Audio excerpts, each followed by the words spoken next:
Profe Gallo. I'm going live right now. I haven't gone live in a very long time. Uh, so basically, with this live, I wanted to talk about what it's like having typhoid fever. Now, for those who don't know, I am located right now in the Dominican Republic in Santo Domingo Norte. This is where I live. I've been living here full time for about a little over 6 months now, and it's been great. And I've been going back and forth here for a couple of years now.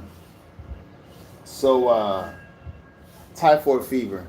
Now, there's actually a vaccine for typhoid fever, but the vaccine is only 50%.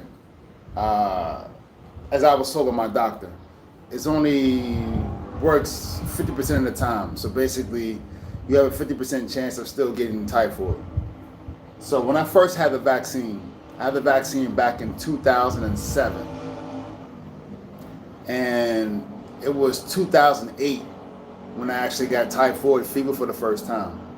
Now, typhoid, from what I'm told, you get it from, I guess, people not washing their hands or not being very cleanliness with food or handling things.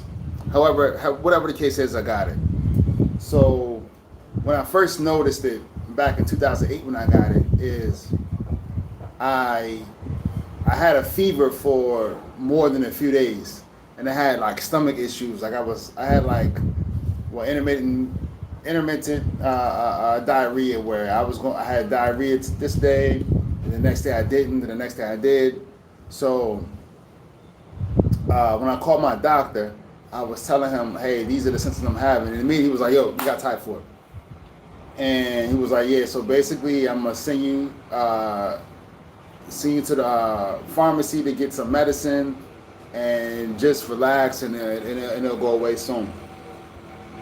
So when he said soon, I assume it'll go away maybe a few days of taking the medication. And I don't remember what medication he got me. I don't know if it was antibacterial or if it was something else.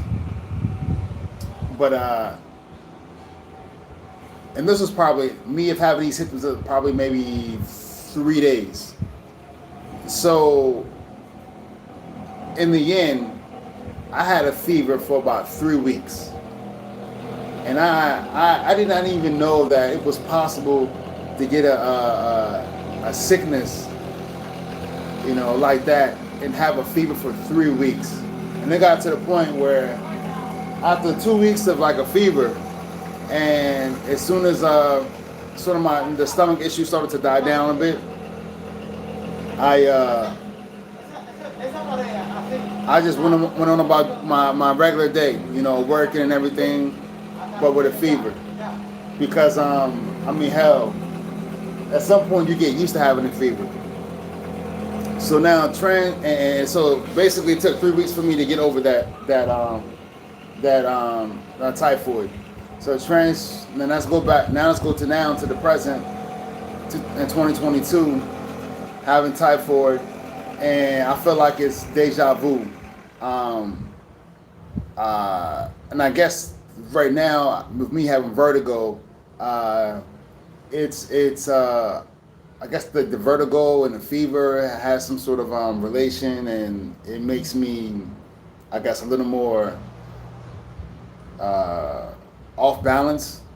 And I guess maybe when the fever is really high, that's what happens.